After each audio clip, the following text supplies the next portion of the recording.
Hi, welcome back to Table Talk with Christy Harris. With me now is my friend Alice, Hi. bodybuilder extraordinaire, flexforously.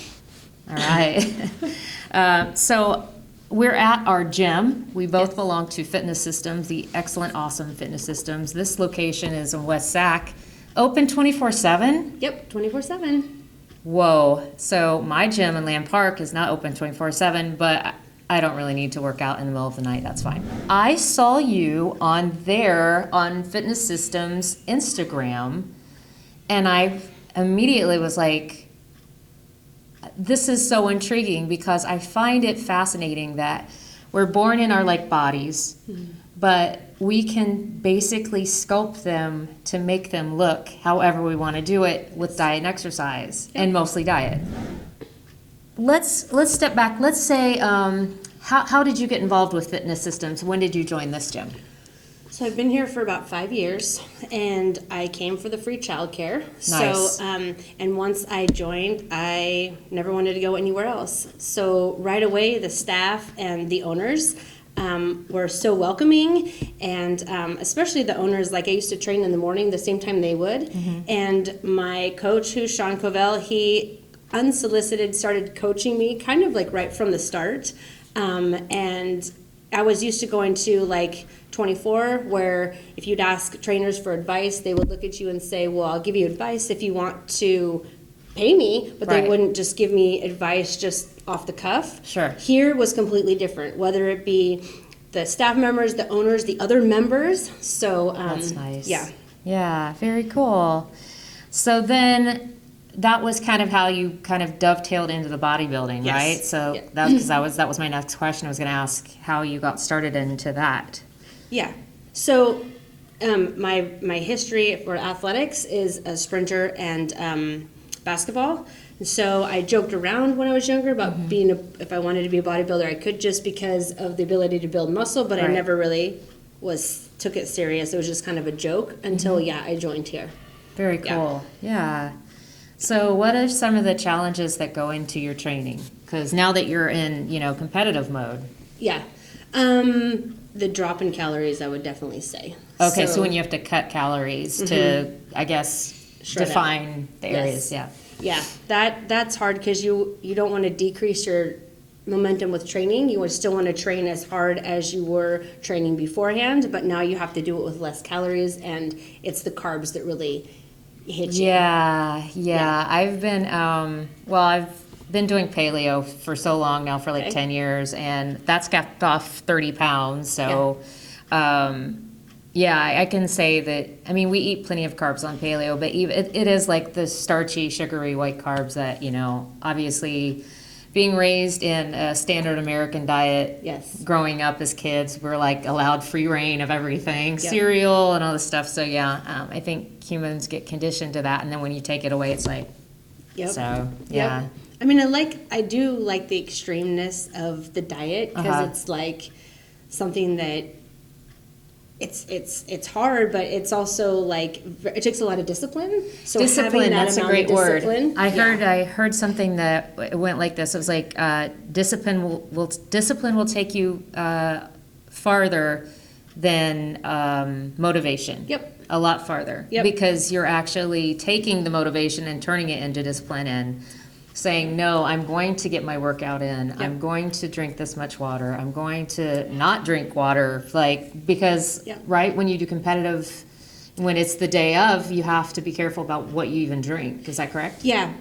So usually 6 o'clock the night before my show, I get water cut off. And then I don't have any water until after the show's all over. Yeah, so, I think that alone would be hard for me. Not the food thing, because I fast all the time, but I think the water thing would be tough for me, Yeah. All right. So how far out do you prepare for the competition? So my first show was 11 weeks out, but my last 2 shows have been about 10 weeks out. Okay. And then since I just competed 3 weeks ago, I am already... So for between my last show to now this show, it's a 4-week prep. But I've already been prepped out, so it's okay. Okay. But yeah, usually 10 weeks is about my prep time. Yeah, I wanted to mention something. Is it like an egg white thing that you make and then you put sugar-free syrup on it, like a big pancake with cinnamon? Yeah, that looks really good. I do that kind of stuff too. Yeah, I don't do it as serious as her, you could tell, but that's some of the stuff that I do all the time. Yeah. So and sometimes I will have like gluten-free bread and I'll make a French toast and like put the bread in there too. But yeah. I do cream of rice. So cream of rice is usually I just put it all together because as a mom and I'm on the go all the time. You need something quick. Yeah. So, but cream of rice is below the eggs, and I tell you what, that cream of rice is beautiful. Right. So you weigh your food, though. You have to to track everything to get into this kind of shape. Yep. It's really a lot of the eating restrictions and things like that. Okay. So what is your diet and training like about a month before? Because you say you start like 10 weeks out. 10 weeks but out. when it gets to like 4 weeks before, what's it go down to? So each rep was a little bit different because the human body is constantly and forever changing. So usually coach looks at me and we change it up. So we try to keep as many calories in as we can. And then seeing where my body's at and how it's shredding is when we start. So about 4 weeks out, I was on my 3,000 calorie intake until about 2 days ago. And now we seriously cut about 1,000 calories, but we're only going to do that for a certain period of time because we don't want to lose that pump in the muscle. You don't want to lose the mass that you gained. Yeah. Yeah. Okay. That's great. So what is like a meal? What's a day in the life of meal-wise right now for you?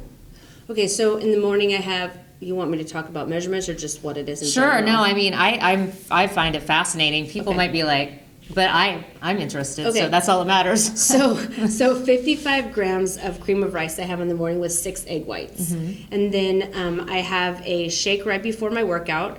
Post-workout, I have a protein shake and half a grapefruit. An hour after that, I have 6 ounces of lean beef and about 140 grams, it is 140 grams of rice.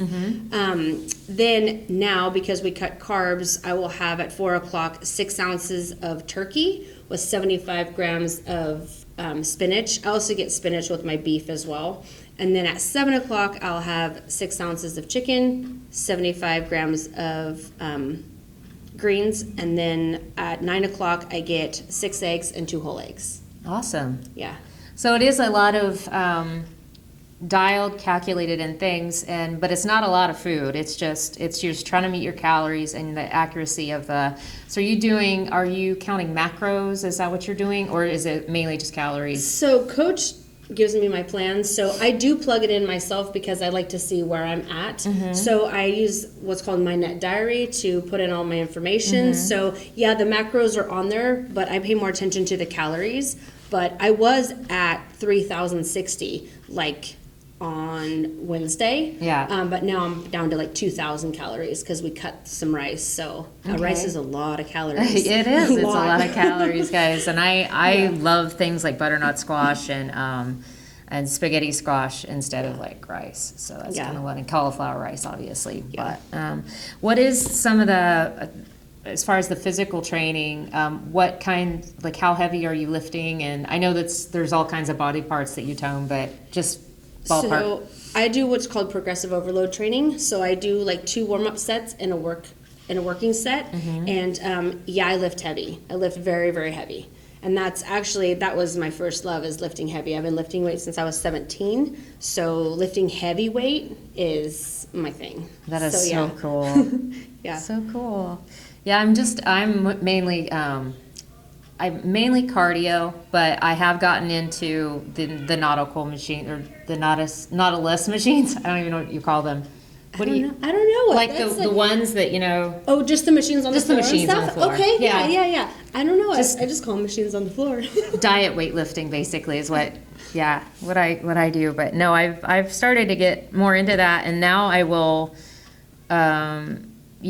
make sure I carve out a block of time to do that and then do my cardio. So just getting older, it's important, I think, for women to lift and maintain their muscle. and be able to lift things, because you're not always going to have a man around the house to lift things for you, or to open a jar, and you should be able to stay agile and to be able to do things. And I think that's super important. I will say this, the more muscle mass you have, the less likely you are for osteoporosis. That's true. So as we age, it's really good for osteoporosis and that type of thing. So that is one key thing. And I'm telling you that, like, I had to really work to put muscle on. If women go out there and lift heavy, you're not going to turn into get beefy. She-Hulk. That was my bad thinking, a couple of years ago, but it's not the case. So women, do not be afraid to lift. Yeah, I mean, I have been probably working out with those machines now for like a year, because I want to tell people this, I was really comfortable at Land Park location to get out there and use the machines. Nobody was like making fun of me, and I didn't really, I would just watch people and see how they would use them, and then I would be like, oh, okay. And nobody's gonna, look at you weird and just ask somebody, like, how do I use this machine? And they'll tell you. They're really nice there. Yeah. So that's really cool. So after competition, what's your big treat meal? What do you love? What's your first thing you're thinking about getting? So if I had my way, which I don't always get it, but sushi would be my thing. Oh, nice. Yeah, but my last 2 competitions, we went to like Cheesecake Factory, and they have like an array of stuff. Oh, yeah. And French fries is one of them also. Oh, yeah, I do love my French fries. I love French fries. I do. Yeah, so we're about a month away from going to Mexico, and I don't have fries. I'm like, you can't have fries. Yeah. Like, now when we're at the airport, it's vacation, so that's fine. But like, I know leading up to it, I'm just like, no, you can't have those things. Yep. So, okay. So you've got this athleticism in your background anyway. Your grandfather is Jim Otto, right? He is. Yep, and tell us about him. And you must be very proud of him. If I can not get emotional. Yes, All my right. grandfather is like my real life superhero. He is my grandfather. He's like my father, though, and I'm super proud of him, not only for what he did on the football field, but who he is as a man in general.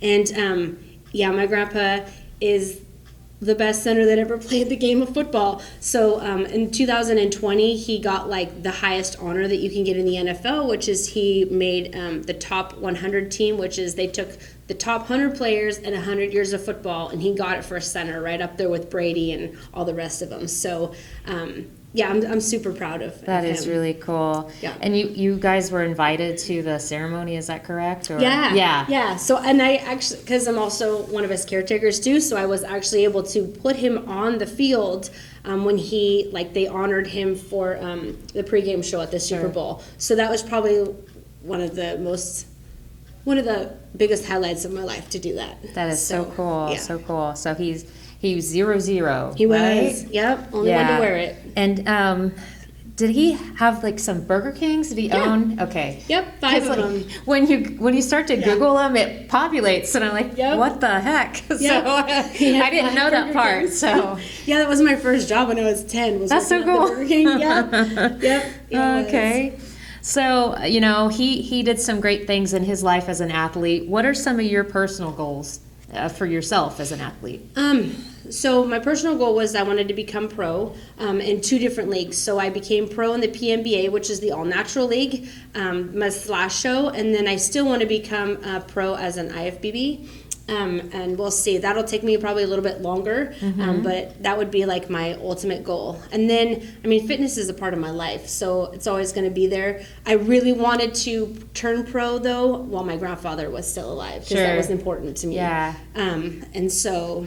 yeah, I would love to. I'm headed to the Olympia, but I'm kind of like a little fish in a big sea, I say, competing with now Olympians and big pros. But eventually I would like to win a gold medal, because that would be amazing too. That's very cool. So what is Olympia? Tell us what that is. So it's actually the Olympics of natural bodybuilding. Okay. So I will be competing, representing the United States. It's going to be in Vegas. As a natural bodybuilder. So if I place, then it makes them like, I don't know, that person like, whatever medal you get, that top in the world. So that is very neat. Yeah. I like that. And I love Vegas, so we always go. We go back every year because that's where we got married. So Okay. yeah, it's kind of fun. So if somebody wanted to get into bodybuilding, I'm not asking for a friend. I'm just like, because I'm intrigued, but Yes. it's so hard. Like the lifting part is like kind of a wimp. What advice would you give someone if they wanted to dabble in it or get into it? Do it. Do your first show and get on stage and see how you like it. My coach's wife, Holly, like my first show, as soon as I got off stage, she says, well, how do you feel? You're either going to like it or you're not going to like it. And I loved it. Some people, it's like, you know what, that was too much. Yeah. But, I mean, if you're contemplating about doing it, just get in and do it. You're not going to regret it because the discipline and the physique that you get that comes with it is really a confidence booster. Sure. And, yeah, so if you want to do it, do it. And this is the gym to do it at. This is the gym, 24/7. Yeah. Should be lifting all the time. Or any location, I guess. Yeah, Any I love all the location's fine. locations. Yeah. Yeah, there's like Lodi, and Yep. then you can come out, work out with me on Lamb Park, and I'll watch you lift, Yep. and I'll just be on the treadmill. Okay, so what are some principles that you live by? I mean, I know it takes a lot of discipline, like we said, we've used that word before, but what else, what do you have that you just live by every day? Well, I'm a Christian, so like I try to treat others the way I want to be treated. Family is really important to me, so aside from God, family is next in line. So, and then my grandfather's motto. Okay, my grandfather's motto has always been like be the best, and so he says like no matter what you do in life. He always makes me get emotional. No matter what you do in life, just be the best. And Right. so I strive to be the best in whatever I do, whether it be as a mom, in fitness, work, and just as a person in general. And yeah, I love helping others. I love helping people, and I just try to be a good person. Yeah, I mean, I really love that you brought up that you're a Christian. I am noticing a theme, and I've really enjoyed meeting people over the last, 18, 19, whatever, year and a half, however long it's been Yeah. since, like closures and everything and COVID. And I've really enjoyed meeting people who I more closely align with value-wise. Yeah. And so, that's something I've really enjoyed talking to people and interviewing them. So the last thing I want to talk to you about is personal training. Do you offer personal training? I do. I mean, you want to pick somebody, guys, if you're, not in shape, you got to pick somebody that looks like they're in shape. And this woman right here, she'd help you out, right? Yeah. So I am a personal trainer here. I train here at West Sac because I'm here all the time.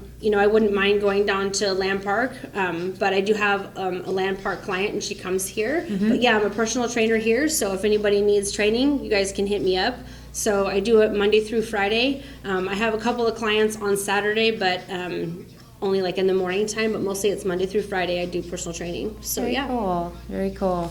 I wanted to ask you about the natural bodybuilding as opposed to, so can you tell us a little bit about that? I didn't really write that down to send to you, but I'm kind of interested, like, so people know what's what and, Yeah. So there's the Natural League, they actually drug test you to make sure that you're not using any PEDs. In the bodybuilding world, weightlifting world, it's very common. Whether you use them or not, it makes no precedence to me. I respect all athletes and how they want to compete. For me personally, because of my own background, and I'm a recovered addict, so I don't want to use anything, so I'm just straight all natural. But yeah, they drug test you to make sure that you're not on any performance enhancement drugs or any drugs. They go by the WADA, which is for NFL and basketball and all the Olympic training. That's what they do. Yeah. Very cool. Is there anything you want to add? I'm just so excited to meet you. It's really cool. And now I have somebody to root for coming up. Thanks. I just feel honored you wanted to interview me. Yeah, for sure. And I don't know. I think you covered it all. I mean, I really appreciate, like, as far as like bodybuilding goes, like I wouldn't be in bodybuilding if it wasn't for my coach. And actually watching his wife prep out for all of her shows, she was like my inspiration. She looks amazing. Yeah. So I really I mean, I really want to give a shout out to my coach and his wife, because he's the one that saw the potential in me. And he's the one that pushed me to do it, even when I wouldn't even listen to him. Sure. He just kept on with, like, do this, do that, add more weight, do this. And so, yeah, I really have so much respect and appreciation for Sean and Holly and everybody at this gym, whether you're a member, past member, a kid, a client. This is my family here. This is my home. Like, I just love it here. Yeah, I just think it's so important at any level you're at. It doesn't matter if you're overweight, but if you're trying, if you're, you know, if you try to form a workout schedule and try to keep track of your food and try to do just a little bit better, I just think that's what everybody needs to do. Yeah. And I don't really like getting preachy about it, because I kind of was that way before. When I had my like miraculous transformation and lost 30 pounds, I thought everybody should do the same thing, and I was super preachy about it. But I think just being a good influence on other people is good, and that's why I really dig what you're doing. And I mean, other ladies and other young girls are going to look up to you and say, you know what, I can do that too, and that's amazing. Yes. So yeah, we're all different areas in our fitness journey, and I think it's really important that we can use people for inspiration, but don't compare ourselves to them. Sure. Because we're not all there, and we're not built the same. Some of us are leaner, some of us carry more fat weight, some of us carry more muscle. So you just be the best that you can be, and yeah. All right. Well, that being said, Alice, thanks for your time. Thank you so much. All right. Really See ya. appreciate it. All right.